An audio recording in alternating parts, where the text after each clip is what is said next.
Bucky McMillan in studio. Thanks for coming in, man. Glad to be here. How, these last couple days and what's ahead, how overwhelming has it been? How do you prioritize everything, especially with shaking hands, media appearances, getting a roster together, coaching staff, all the things you've had to do? How overwhelming has it been? It's been pretty tough. I mean, there's getting out here, getting hired, flying out here, no sleep, meeting everybody, press conference, one thing to another. But it's been great. It's really been great, and it's been such great support from the people out here. And, but it's time to get to work today and find a roster. We got one player on that roster right now, so today is going to be full steam ahead with recruiting, trying to piece together some players so we can be competitive next year. Is that something that you were, obviously when you're thinking of making this move, and I talked to so many people, Bucky, in the last few days, like since, I guess probably around Friday, and I joke because I called Cole Kubelik, and he was like, I don't know if you guys can get him out of Birmingham. Like, and he meant it. He said it. So when you're thinking about the magnitude of a move like that, and you look at that roster, does it make you wonder? Obviously you embrace the challenge. We're sitting here today. Where college basketball is at right now, it just feels like the timing of everything is a little wonky for things like, coaching changes. Yeah, it's certainly, we're at a competitive disadvantage just on the timing. Nobody's fault. It is what it is, right? Yeah. It is what it is. But I know that everyone that has been successful, they have a short-term view, but they also see the long-term opportunity. Mm-hmm. And our long-term opportunity here is tremendous.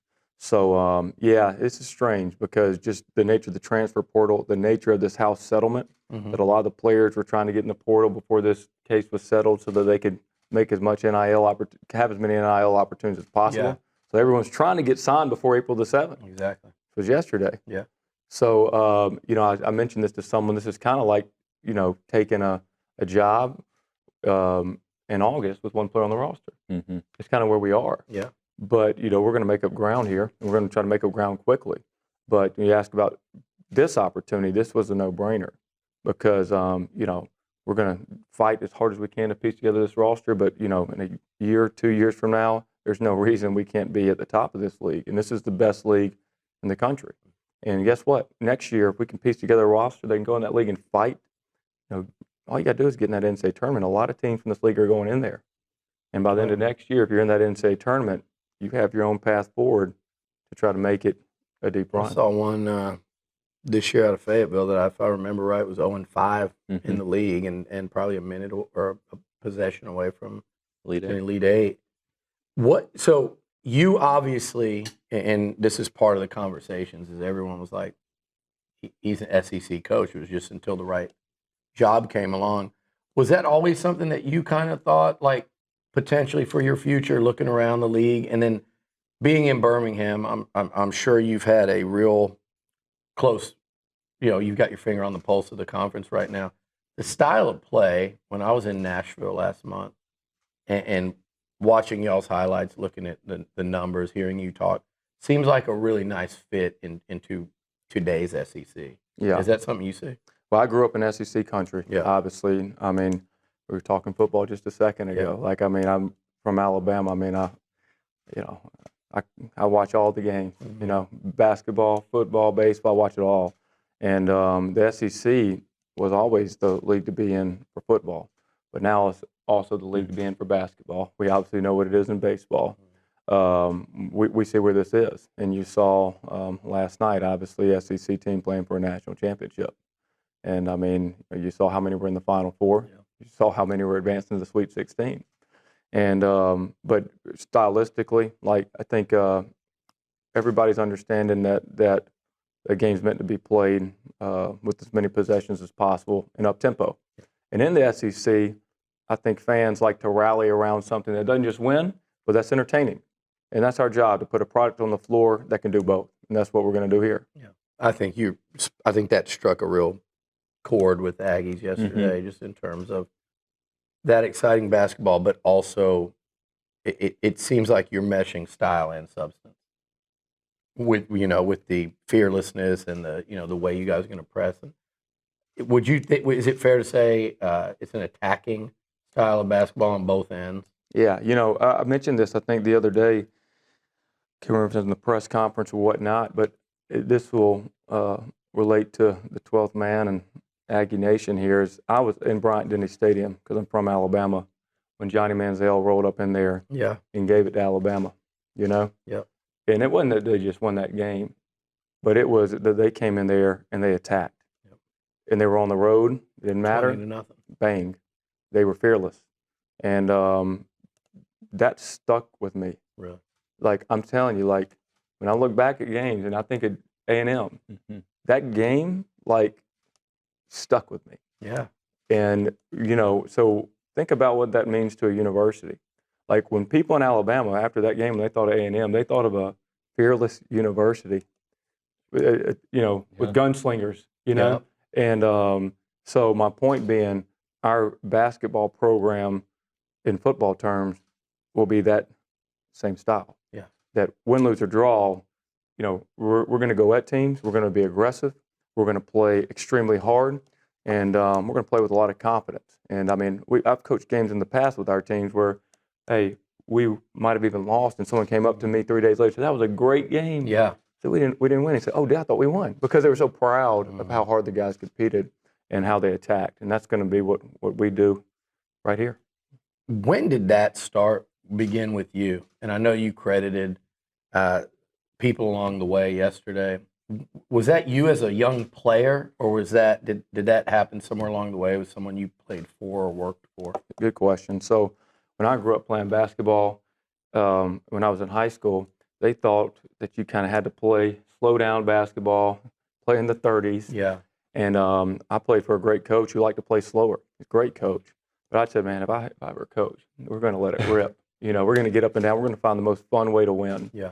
And so when I started coaching, I was young, 17, 18, started coaching AAU and then JV and varsity. That's what we did. Yeah. And we were really trying to push the envelope with it. Went to college, played for a great guy who played up tempo. And the rest is history. Like, right? I mean, like, life's short. Like, life's short.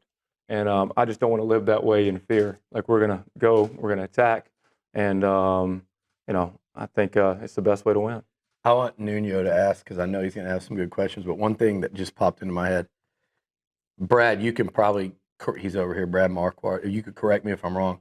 I had a roommate 20 years ago, however long ago, that was 2000, 25 years ago, and a tiny little team, Birmingham Southern, came into Reed Arena, beat A&M by I think 25. That was prior to you getting there, right? Right before? But it was the same coach. Same coach. So, and it was, I mean, can we say that was like Bucky ball? Like, I remember dunk after dunk and windmill. Yeah, that was a guy by the name of Dwayne Reball coached that team. So Coach Reball coached me in college. Okay. That was before I got there. Coach Reball was on my staff last year. So it's like a father figure to me. Okay. Known the man forever. Coach Cole, who's with us now, was on that same staff. He was. Okay. Yeah. Wow. So think about how this runs full circle here. So now you got Coach Reball was doing that at Birmingham Southern. I went and played for them. Mitch was the assistant. Last year at Sanford, I was the head coach. Mitch was the assistant, and Dwayne Reball was the assistant.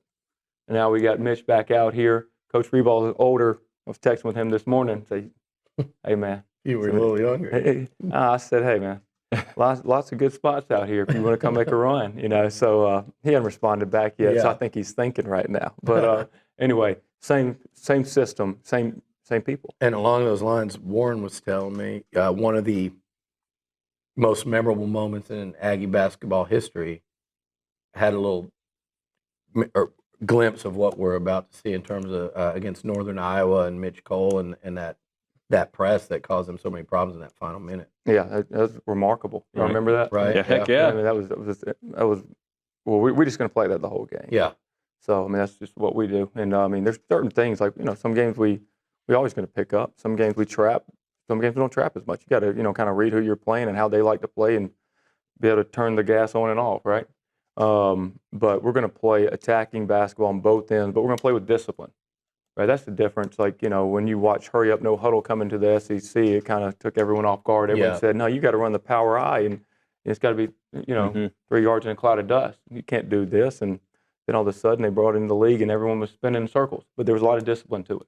Right. Speed, but discipline. That's what we're going to do. Bucky, I want to talk about I'm a nerd, okay, so you'll learn that about me. I'm a nerd too. Okay, so well, good. We're nice going to to get along meet great. The conditioning behind what you do, because a lot of times people will play relentless, but then maybe back off a little bit defensively, or they'll play defensively really hard, but they'll slow it down. How do you the brand of conditioning to get you ready for that, for a 40-minute game, to where your players are relentless all game long? What goes into building that before the season? It's a good question. With the rules now that you can play, it's not like it used to be where you couldn't start practice till like October 15th.